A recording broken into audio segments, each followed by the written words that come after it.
All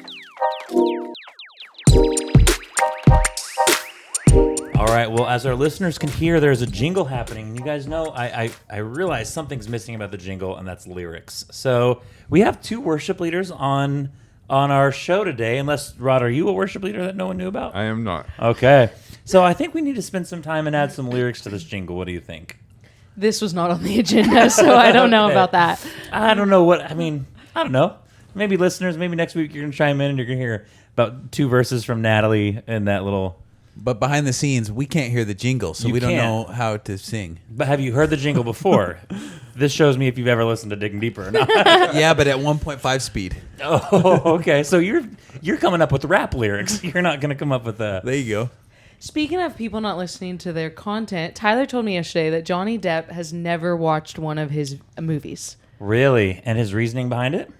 I don't know. I have a hard time believing it, but I don't know. Look it up. Well, okay. So real quick, when you guys have taught, or even when you've been on this podcast, are you more inclined or less inclined to listen to your teaching? Let's start with teaching. Teaching on a Sunday.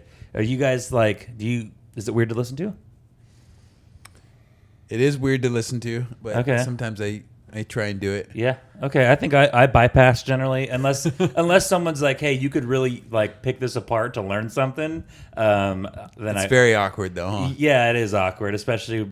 For me, it's the ums. You catch the amount of ums that you got. Yeah. So whenever I've listened back, I'm so ashamed of how many ums, likes, okay, so's, that fill all the message. So. Yeah. Or when you say something you didn't realize you said and Rod points it out later. Yeah. Really rough. Yeah. But it is better when somebody else points it out than when I point it out to me. I don't know, Turkey Ward or something. It's That's better true. than I'm like, I sound like an idiot. But all right. Well, I am very blessed and lucky to have these 3 guests. I think it's been a while since there's been 4 of us. Faces you are familiar with, listeners. To my left, the wonderful Natalie Goins. Nat, how you doing? Good. Yeah. All right. Actually, the wonderful Nat Goins. You're not a fan of people calling you Natalie sometimes, right? Oh, yeah. I like Nat. Nat's yeah. fun. Mm-hmm. To my right, Rod. Rod, how you doing? I had a tooth pulled today, so that's always a little depressing. Digging deeper. Yeah. Yeah. In my head, I was literally thinking insert punny tooth joke, and Tyler beat me to it. Wow. Worth a fist bump. Yes. And Tyler, with that fist bump, how are you doing today? Doing great. Good. Well, I just want to dig right into it. A lot of good stuff. So, listeners, if you went to one of the services this weekend, we were in John 2:13 through 25. Jesus kind of ripping through the temple. Very interesting. These last 2, the Jesus at the wedding and Jesus in the temple, are 2 very, very popular stories of Jesus, and generally they might be used to kind of teach on a specific thing. This one is Jesus' anger. I think we're going to get into this, but I think this is a passage that is often poorly used to justify people getting angry. They simply will lash out and say, well, Jesus got angry, it's fine, without very little context of this passage. And so, Rod, I want to start with you and just context me. We want to understand why Jesus was kind of here in the first place. So a few questions I'm going to throw to you. Why was Passover significant? And listeners, it sounds like I'm throwing a lot to him, but he's already known these questions coming at him. So why is Passover significant? What was the temple? And then why were a lot of people at the temple?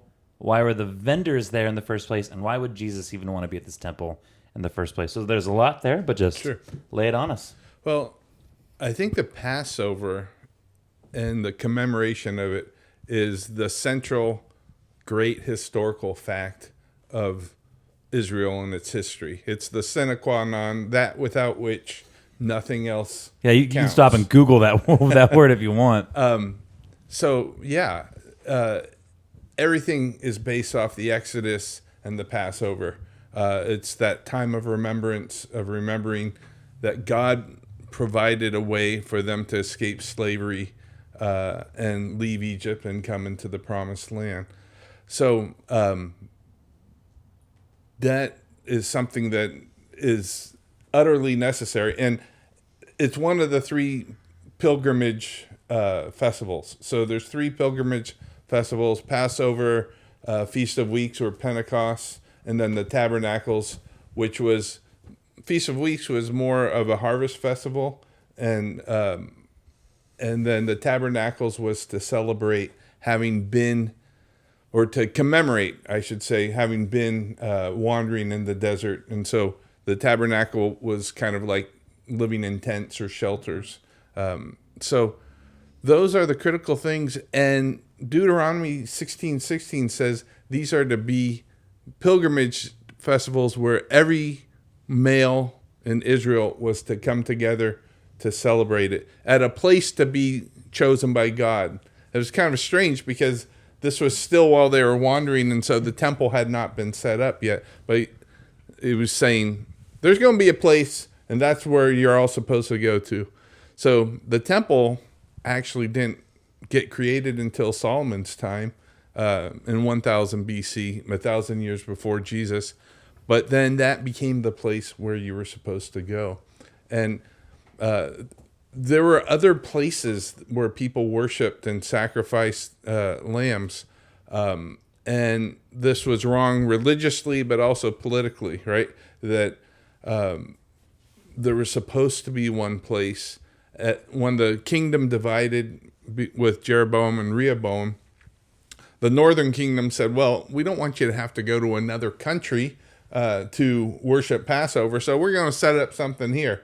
So that's what they did. And then when the Assyrians took the northern kingdom into captivity, the Samaritans, who were kind of the leftovers and then the half-breeds beyond that, they had a place to worship as well. And so God's saying, no, one place, temple, Jerusalem, that's where we do it. So that's some of the background, but because of famines and persecution, Israelites had been flung all across the Mediterranean in different countries. And so pilgrimage wasn't just from Samaria or Galilee or Judea. It was from all over the Mediterranean that people had to come. And because of the Pax Romana, because the Romans had created a relative peace with brilliant roads, people could actually come from all over to worship and sacrifice in Jerusalem.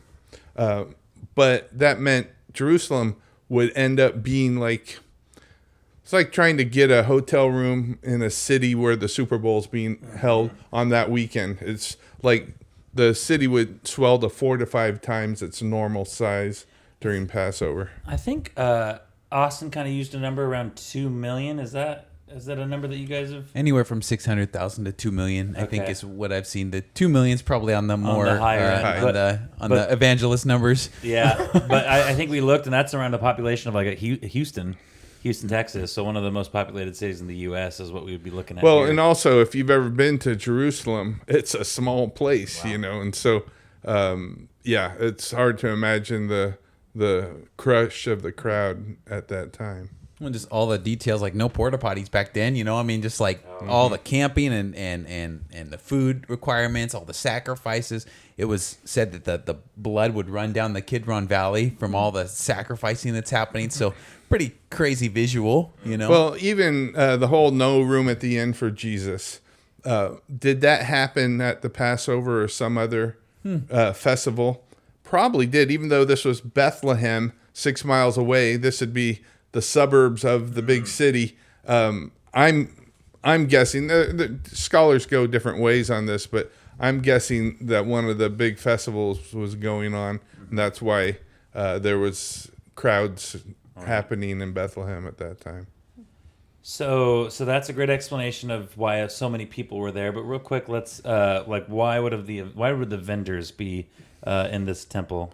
Well, you want to sacrifice the lambs or the sheep, and it's hard to bring them from 500-600 miles away on a ship, or even walking them on the road for 400 miles or something.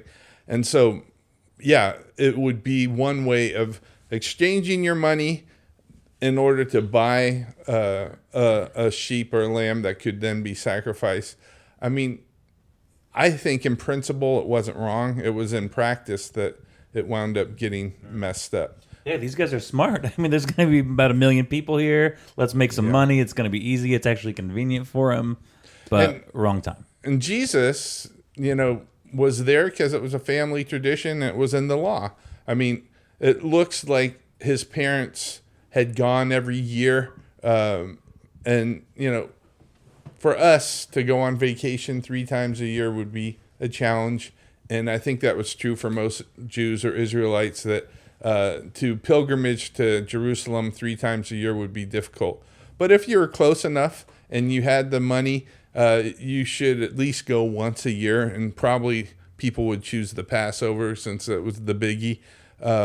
But Jesus' family did that all the time. And so I know this was more than just family tradition for Jesus, but it was at the very minimum at least a family tradition that he'd been doing his entire life. Okay. Tyler, Nat, any extra thoughts to that? Absolutely not. Yeah. I'm sorry. No, that This was is me. Rod covered that. Yeah, That was awesome. Rod covered all. No, so that's context. I think that paints a good picture of where we're at. And again, I think context was laid out probably pretty well at the weekend services. So Tyler, I'm switching it to you now. And I'm going to go ahead and read. I promise I wasn't texting on my phone. I was looking up some verses. I have a Bible next to me, but then I'm a millennial, so I just went to my phone. So I'm going to be asking you about the exchange between the Jewish leaders and Jesus. It says the Jewish leaders demanded, "What are you doing?" This is because he's come in here. He's kind of wrecked shop a little bit. What are you doing? If God gave you authority to do this, show us a miraculous sign to prove it. All right, Jesus says, destroy this temple, and in 3 days I will raise it up. Obviously, they're a little taken aback because they're thinking he's talking literal. He's talking about himself. But the questions I want to ask you, Tyler, is the first one is, what sign do you think they were expecting? And we were talking a little bit before this, and this can go to any of you guys, but do you guys think there was actually something Jesus could have done that would have satisfied their request? So maybe start there. I got a few more for you, though. When we zoom out and look at the Gospel of John, there's all these signs that Jesus does. There's 7 of them. And the point of them is that the signs don't actually convince the religious establishment that Jesus is who he is. In fact, his 7th and final sign, the raising of Lazarus, is kind of the final straw where they're like, we're going to kill Jesus. And let's try to kill that Lazarus guy too, because everyone's believing in Jesus because of him. So even the raising of the dead, which many of them saw with their own eyes, was not enough to convince them. So one of John's arguments in the Gospel of John is that signs are not going to convince anybody. So them asking Jesus, do this sign to show. It's not really about the sign. It's about the authority. Like, who show us your credentials? Who gave you the you didn't go to our schools. You didn't. You don't go here. You're not. Great point. You don't have any credentials to do this.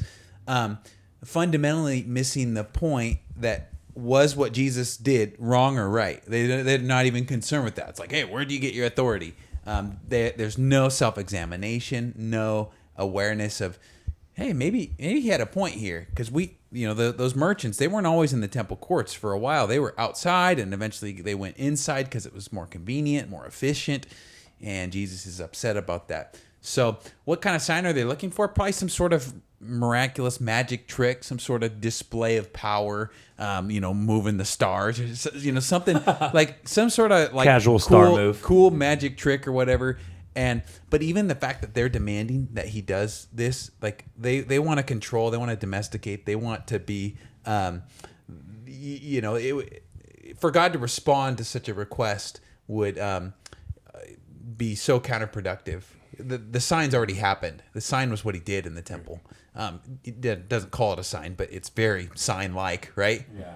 So I don't know if that totally answers your question there, but Yeah, great response. I do think also that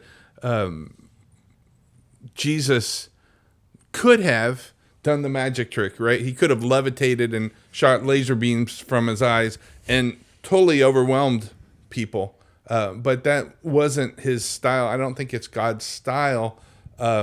You think of the parables, and it's like, Jesus, why are you talking these parables? Well, basically the answer was so that people who are really seeking me will figure it out, and people who aren't won't. And, it's the same with some of these signs. They're not overwhelming signs. People have to go home and they sit and think about it and say, what went on there? I'm looking for God. Maybe this is it. And so there's always that dance that Jesus calls us to seek him as he seeks us. It's not a pure one-way street. I think it's a two-way street in terms of coming into relationship. And that's what those signs are. Not overwhelming signs. They're signs, they're breadcrumbs for the people who want to find Jesus. And there's lots of misunderstandings in John's gospel where Jesus will have a conversation with somebody and he'll say something and they'll take it at one level, like the purely literal level. So Jesus, destroy this temple and in 3 days I'll rebuild it. They're like, what? That's impossible. And we'll see this with Nicodemus. Hey, you got to be born again. That's impossible. The Samaritan woman, like, hey, I've got eternal living water. What? Great point. And so you'll have these interactions all throughout John's gospel where there's a lot of misunderstanding, and it's not till later where it begins to click. Mm-hmm. Yeah.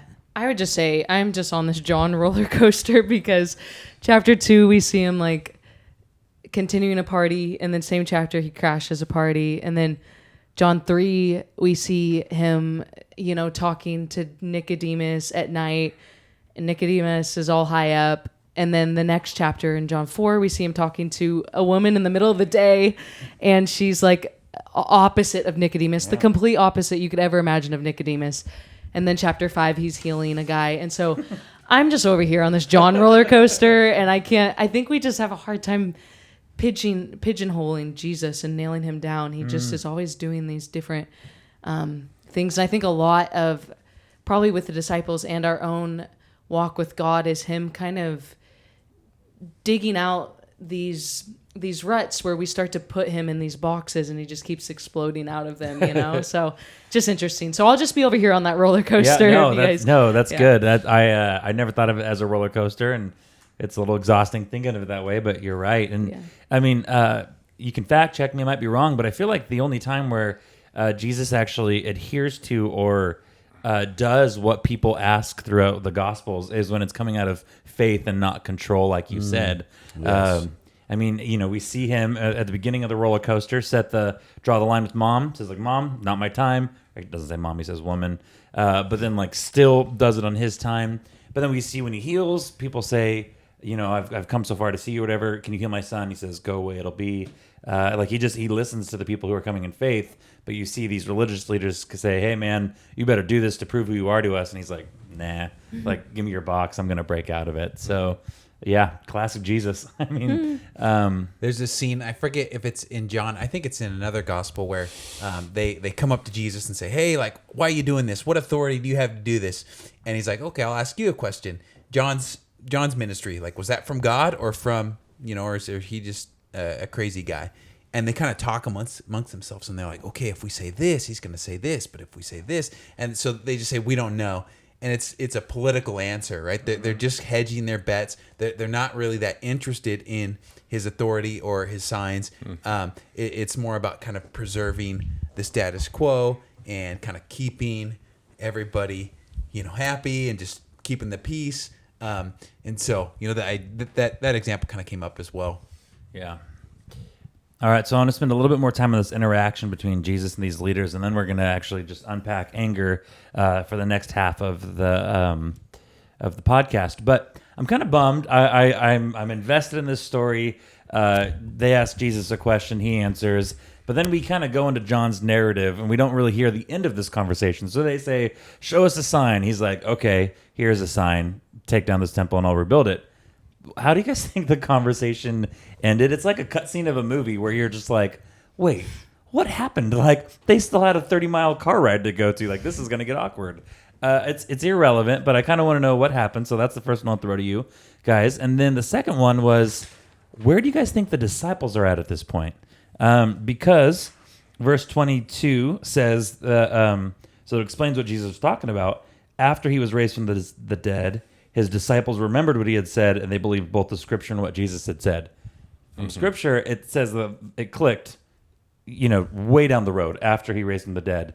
So I'd be curious, and we can spend 30 seconds on how you guys think the conversation ended between him and the leaders, but where are his disciples at this point? sometimes when Jesus has debates with the religious leaders, he'll say something that just stops all conversation. So And they're like, oh, I got a 3 o'clock I got to get to. they're just like speechless. They're like, we don't know what to say. So that could happen, or they just fight about it. Destroy the temple, that's impossible. This would take forever. Like, this guy's crazy. And maybe it just kind of goes into teenage, middle school gossip drama. I don't know. That's one option. Okay. I think the faith of the disciples is this fragile, growing thing that grows and then recedes, grows and recedes. And you look even right at the end, they're like, I guess we got it wrong, and then Jesus rises from the dead and they're like, oh, I guess we got it right, so I think that they alternated often or just had a very, very rudimentary understanding of what this Messiah was, and they're growing in their understanding and belief, just as we do as believers, that and we grow and then recede in our faith as well. And so, I think it wasn't until the resurrection that they were totally convinced and understood the pre-existence nature of Jesus. So, yeah. You imagine like the little nature walk they would have had to take to unpack all that in hindsight. Like, I look at things in my life that God has done, like, oh, thank you so much for not letting me marry that person or that or do this or take that job. Imagine these guys when it all just hits them at the first time, they're like, I got to go be by myself for the next 2 to 4 weeks. Like, this is a lot. Well, imagine, some of those conversations around the campfire, like, oh, remember when Jesus did this? Oh, and that destroyed this temple. He was talking about it himself. And they did destroy, and he did raise it again. Like, just some of those moments where it clicked would be really cool to be That around. would have been the wild part of the John roller coaster that we're talking about. Yeah. Just the, oh my gosh.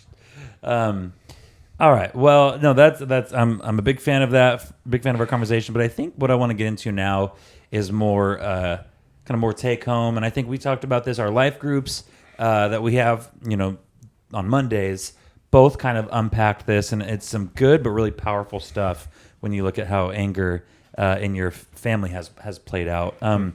So first off, Rod, I want to send it back to you, and again, anyone's open to talk about it, but a quick compare and contrast of righteous anger, which would not be in sin, and what we see here from Jesus, versus kind of self-righteous or sinful anger. Maybe a quick Reader's Digest version. Yeah. I don't know if it's super easy to define that, but I do think righteous anger is protective, and it's about seeing God dishonored or others injured, and it's less focused on oneself. Now, I think God gave us the ability to get angry as a protective measure in ourselves, and also He has given us a sense of justice, which is great. This week, my wife didn't get paid for her COVID isolation, and she felt harmed, or that this was an injustice to her from her company, and I'm like, well, go talk to him, but don't tear the wallpaper off the wall as you talk to him. It's like, don't fly off the handle in that. But I do think that our self-righteous anger is about us being harmed, and sometimes that's justified, but then it goes into how do we respond with our anger? In our anger, do not sin, right? So I think it's not like terrible that we get angry, but how do we respond to that? But I do think it's different than righteous anger, which is more concerned about what God's concerned about. Okay. Yeah, I know. I think, and since Jesus was was perfect, he has to get angry about stuff, right? Because we, in our tendency, might think because he's so compassionate that would neglect his, or if someone's compassionate, that means they never get angry. But like, if you're compassionate, you have to get angry, because you're gonna be angered at anything that is unjust, and so I think God's anger is really good news for us, which is kind of probably weird to think about, but clearly these people in the temple were hindering God's people from encountering him, and a lot of other things, but I also I think it's in John 11 when Jesus is really angry when Lazarus dies, and I think we might think that he was sad, but I think the word that was used there actually describes an anger. Jesus was angry at death, just the fact that death happens, and so I think that, that it is very good news for us that because God is so gentle and tender and caring, he has to get angry about, his character being squashed in that way, I guess. So, yeah, like Jesus would almost be incomplete if anger was not a part of how he expressed himself, I guess. I have a question for you guys. I don't answer the question. No. There's a verse that has now surpassed, by some estimates, recognizability of John 3:16 by the American population. What verse do you think that would be? Judge not. That's right. Okay. Matthew 7:1. Do not judge. Because people love that. Hey, do not judge. Yeah. Do not judge. Do not judge. But the rest of the New Testament tells us that there are very appropriate times to judge, but to judge within the church, right? And so judging is connected with our sense of injustice. Something's unjust or something's wrong. This isn't honoring to God. And I see that, and I'm judging that. So that's the dynamic tension we face as believers is we do see things that go wrong. And how do we respond to that? Do we respond with anger? Do we respond like the Pharisees, like, doom on you, doom on you? Shame, condemnation. Right.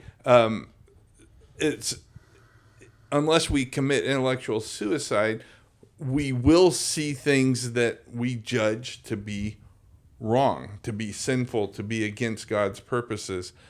So then it's a question of how do we deal with that? And I don't want to monopolize, but I think that's where it comes to is that we are called to judge. But what does that mean? What's it mean to judge? Well, right. And I think, so my short answer is to righteous anger, obviously, injustice, protection of others.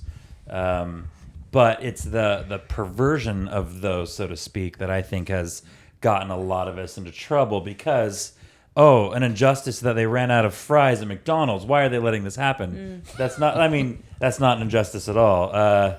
My boss making this decision about our work, that's not an injustice at all. But some of us have taken upon ourselves to call that an injustice, which then unfortunately kind of derails or desensitizes the actual injustices, I think, in this world, right. Which it's become a very, I think we've seen a lot of fighting and activism for injustice, both rightfully so, in my opinion, and then others that it's just like, no, you can get off the track. Anger is one of the most powerful emotions that humans experience, and it's very easy to manipulate. And so we see this a lot in political media on the right and the left, that it's very easy to tap into people's anger, and that helps them vote more. And so it's really easy to,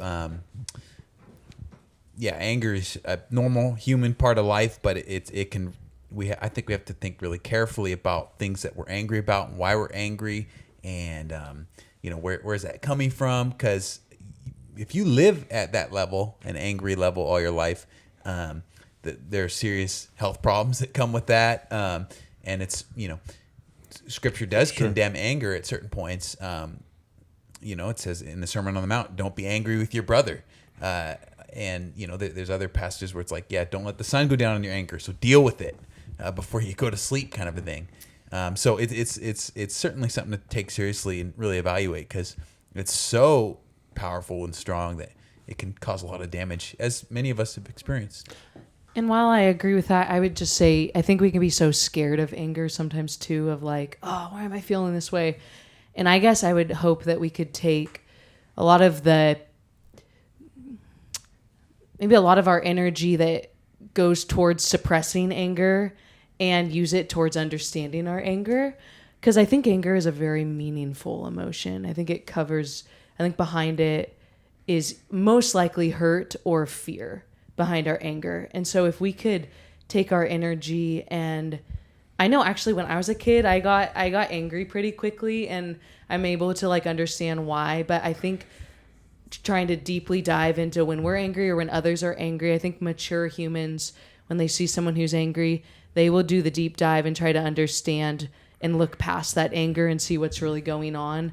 And so I think we do need to be careful with anger, but also remember that under that anger, there's very meaningful emotions under that need to be, I guess, addressed probably. So, Nat, it's very interesting that you said that, and I hope this doesn't come off as sexist, but I've never thought of it that way, that you need to make sure you express your anger or don't suppress it all, and that maybe that's somewhat of a male-female thing that, I've never had problems not expressing my anger. My problem has always come in expressing my anger, but there are obviously problems that come with not expressing it as well.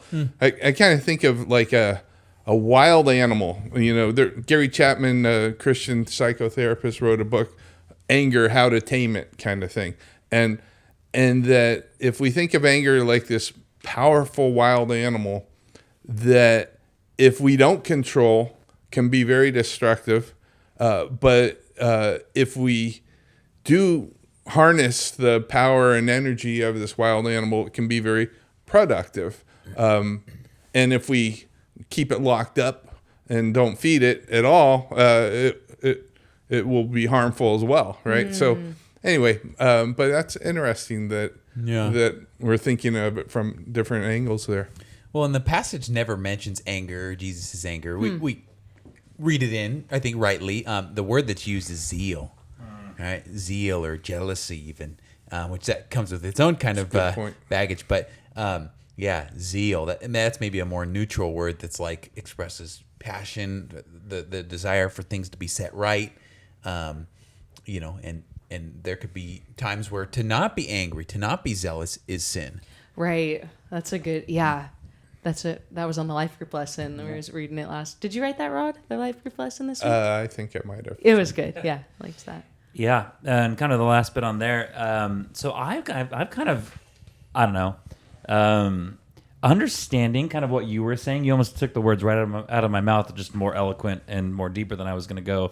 But like understanding someone's response or how they express or don't express their anger is one of the most, I think, I'm not going to say the most valuable tools in understanding that person in general. I think you're finding that some people are going to externalize it, they're going to express it. So understanding that is huge in how you're going to, either set boundaries with that relationship or go deeper in that relationship. Their ability to internalize, or their ability to not understand their anger. Like I think understanding how somebody interacts with anger is a huge tool in growing deeper in a relationship with them. Yeah. Well, I think everyone actually has anger. I think some people are asleep to their own anger. Yeah, totally. That's a good point. And I actually think some of the healthiest people actually get it out.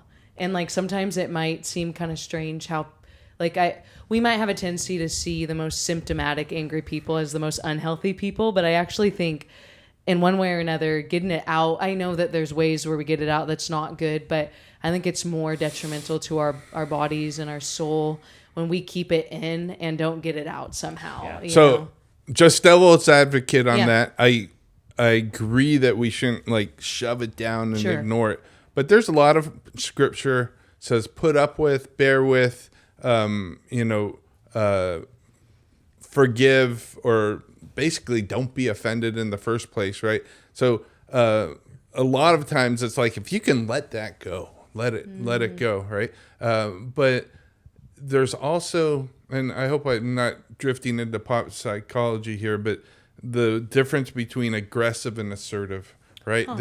That I think we're called to be assertive in our expression of anger, our frustration, our harm that we felt towards ourselves or towards someone else. But being aggressive or violent is not normally on the cards unless something drastic is happening at the moment, So Yeah. I'd like that assertiveness versus aggressiveness. I think that's good. Well, I am appreciative of the Psalms where David clearly feels comfortable.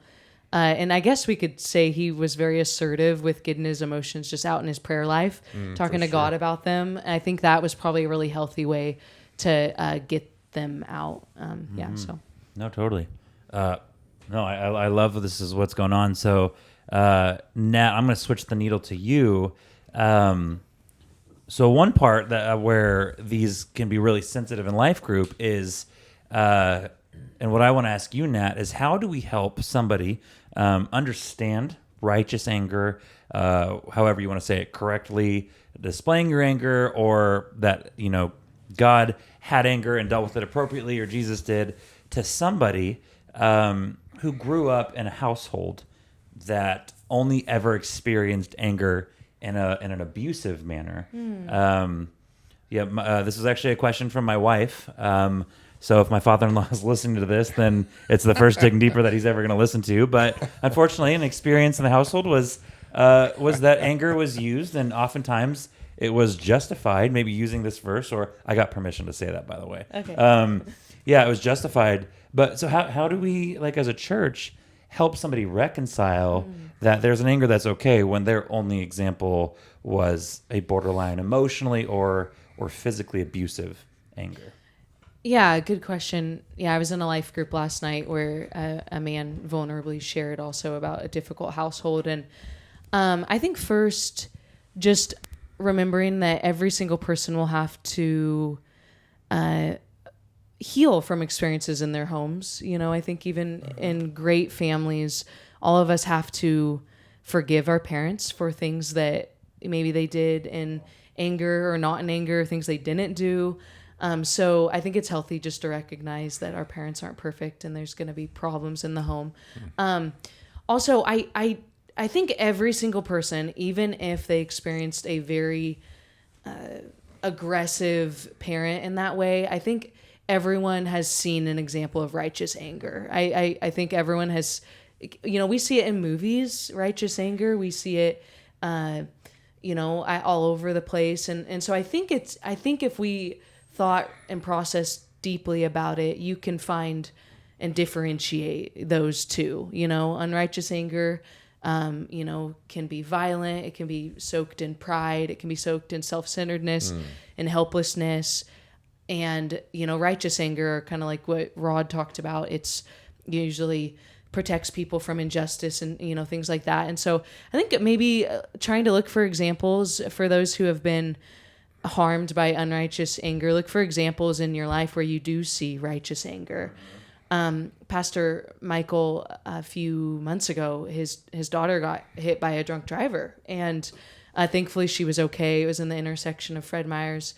And Michael said as he walked up to the crash scene, he saw the drunk guy sitting at the corner of the intersection. Anger, understandable anger, right? And so it's powerful, but that is a righteous anger that Michael felt, and I think Michael dealt with it well. I don't think Michael went over and punched him in the face. I think Michael dealt with it. Which would not have been the greatest thing. Yeah, sure. But yeah, so I think you can see different. You can start to really differentiate between the two, I guess. But I think there's a lot of healing for people who have seen that, and it's sad when that's happened in the home. So I feel for Rach in that. So. I actually think it's a pretty easy thing to explain, not minimizing any pain or anything like that, but get over it. No. Just the idea abuse of a child. Yeah. Who of us is not angry about that, right? Or we see all sorts of things in the news or whatever that are frustrated and make us angry because of anger is often a reflection of that which we love or of values violated, right. And so we see, and so I think it's actually pretty easy to pick one or two examples of horrible things that happen, and just to be like, that makes us angry, right? Yeah, I think God, that's how God feels, but perfectly. Right. And so I think that's maybe another way to come at it. Yeah. So a question that I didn't kind of give you guys a heads up, and this, it's one of those hypotheticals that is simply just built for this conversation. But you have somebody from a situation, maybe they're coming from an abusive situation, and you got 10 minutes to dig through the Bible and show them a side of Jesus. I don't know if there's a wrong answer. Maybe just what would you do? Would you guys spend that 10 minutes showing them, like going through Scripture and showing them a loving side of Jesus, or going through Scripture and showing them the healthy, righteously angry side of Jesus, to show them like it can be done right? Or do you want to show them a side of Jesus that maybe they were unfamiliar with? Does that make sense?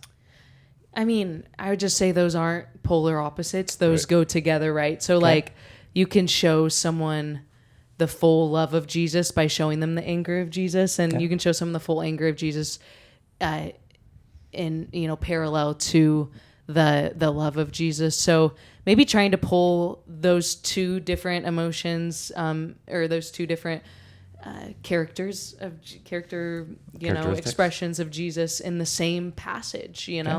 That's just what I would say. For sure. I mean, it's like you said, it's kind of two sides of the same coin.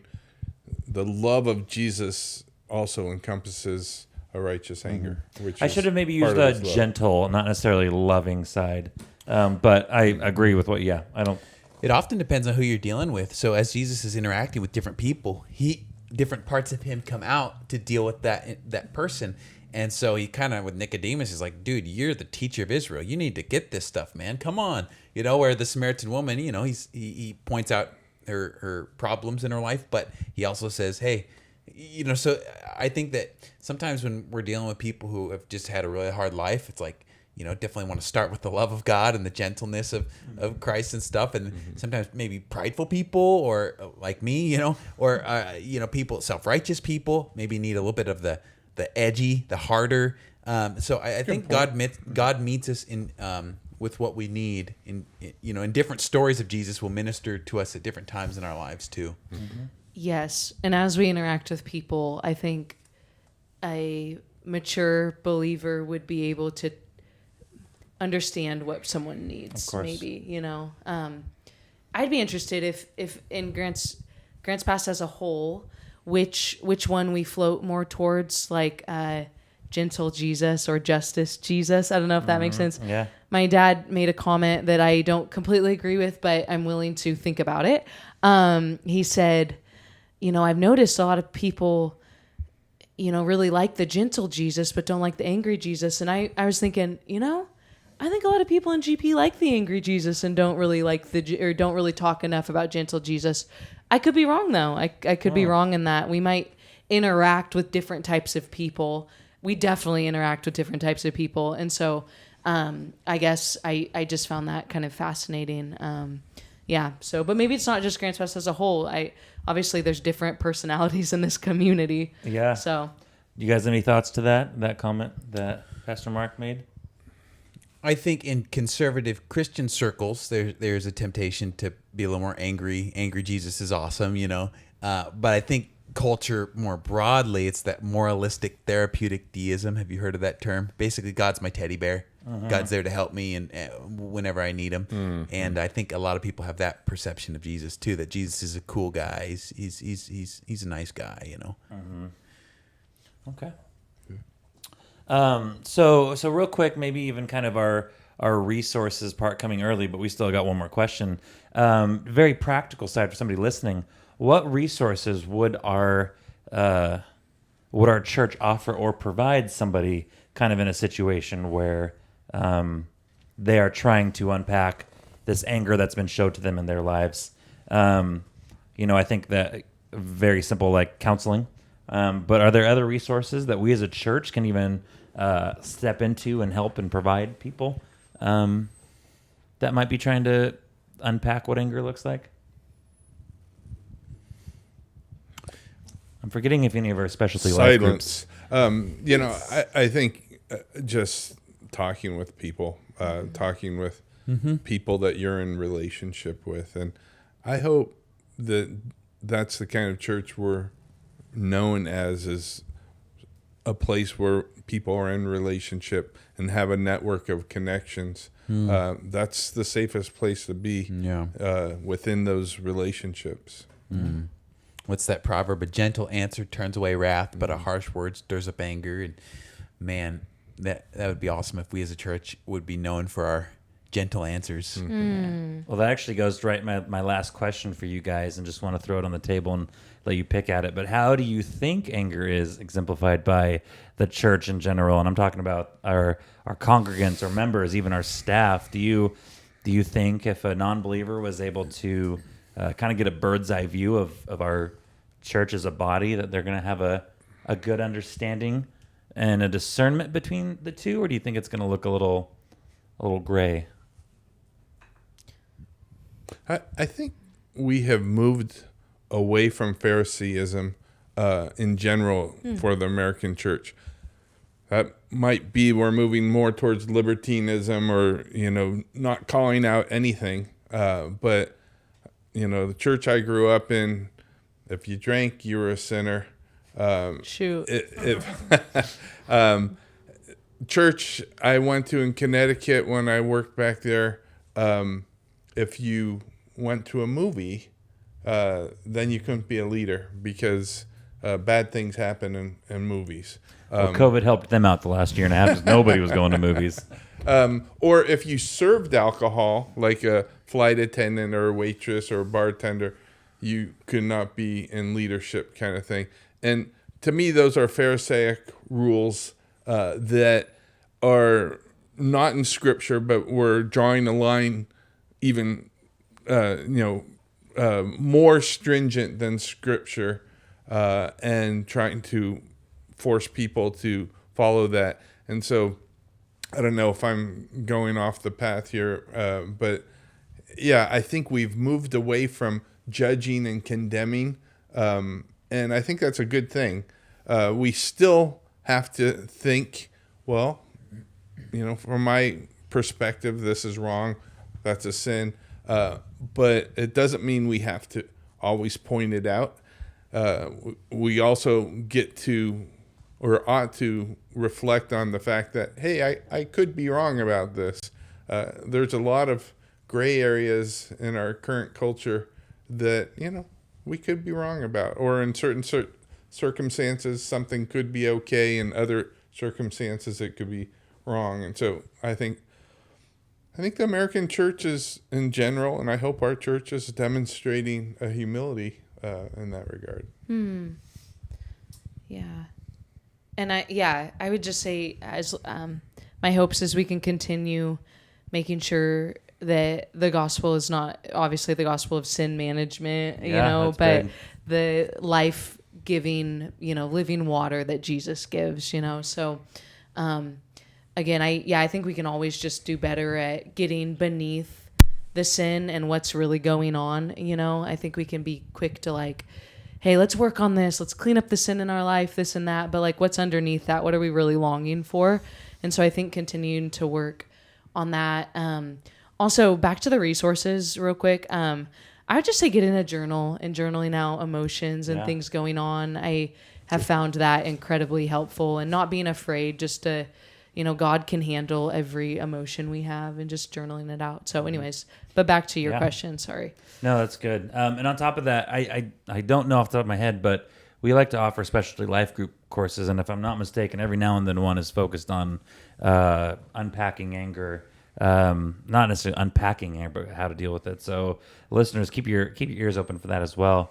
And so I agree with both of what you guys said. Rod, I do feel like, though, that was almost challenged this last year and a half as far as kind of not judging or not casting judgment, just with all these divisive things that kind of came up. Good point. I'm not saying we're through the thick of it, but as we move on, I feel like, our church was definitely put to the test as far as how we justify anger, how we express anger. Personally, I think even in our church, we saw a lot of it that was used incorrectly. People blasting living humans on Facebook because those humans were in favor of something that was, taking away a God-given right, which you wouldn't be able to trace it back to being a God-given right. I just think we saw those things on social media. Again, it was one of those things where I think there were times to be righteously angry, and there were times to not. And a lot of us, myself included, sometimes put our foot on the wrong side of it. That's good. I would just say two more metaphors for anger that I like to keep in my mind. We talked about sometimes you got to get it out, your anger, don't suppress it. That can be the metaphor of letting off steam. I have to let off the steam, like a tea kettle building up pressure, and then, woo, woo, you let it off, right? That's what the sound I make when I get angry, too. is Woo, woo. But there's the other metaphor of anger as a muscle, that the more you use it, the bigger and stronger it gets. Hey, I'm angry. I'm going to use it. And that gets stronger and stronger. And I think that's a more accurate metaphor generally, that the more we give vent to our anger, the more angry we become in general. And so I think it's such a powerful, dangerous emotion that we have to be super careful with it and not give it its free reign, that we have to be the master of anger, not let anger be the master of us. Yeah. Yeah, no, I agree. I don't know. I think people are really complicated with very different temperaments, and some people So I totally agree with that, Rod. I wouldn't necessarily call anger dangerous. Like any emotion, I think it can be dangerous. I think powerful, right? Powerful. And I think said that'd that be earlier. a little, because my worry is just that people have anger and then they feel all guilty and frustrated about it. And then it just goes it's like a runaway train. And then you're not even dealing with your anger because you just feel so guilty about it. And so, and then you're sure as heck not going to go to the life group where you're talking about your anger because you feel guilty about it. That would be my only. But I also know that, we all have, we all have different experiences Fair with enough, it. Nat. Yeah. Well, I think we're pushing the 55-minute marker here, which is not a problem. But I want to end with any resources, any books that you guys might have that we could just, keep digging, as we like to call it, on this idea of anger, whether it's righteous or even just anger that we're experiencing. And just keep reading about Jesus. He'll set us straight. I don't have one right now, but one of my sons had an anger issue when he was young, and he was homeschooled, and he got sent to the principal a few times, and I was the principal, right? And the third time that he got angry with his mother, I'm like, okay, we got to deal with anger. And we took about a month or so going through this book on anger. Week by week, we'd go chapter by chapter. And at the end of it, we wrote out, okay, who's the man you want to be? This was when he was 10 years old. And so we wrote these things out, and I gave it to him. And it wasn't until 8 years later, I saw that he had taped this on the inside of his closet and had been there all these years, and he was trying to become that person. And it kind of grew out of working through this book on anger. So I don't know if that's any lesson for us or not, but it was helpful. I like that. That's cool. Yeah. A book that I just heard one of you use the term, I don't think you were talking about the book, having a gentle answer sometimes as opposed to a loud, obnoxious one. It's a book that is on my reading queue. Did Rach give it to you? Well, I actually feel like I did read it because it's one of those that she read, and she would read aloud every line that was really powerful to her. Mm. And so I feel like I'm getting 2/3 of this page. Help me with an author, though. Probably Scott Sauls. Okay, yeah. So that's one. Yeah, I don't think it's fair to suggest a book I haven't read, but it's on my queue. It sits on my desk, and it'll get there eventually. But yeah, I've heard good things about that book. Yeah. It's good. Guys, thank you very much. A powerful topic. I feel like we could have even talked longer. There were some other questions I had, but our listeners can only listen for so long. So Thank you, Tim. yes. Thanks, Tim. Thank you guys. See you later, listeners.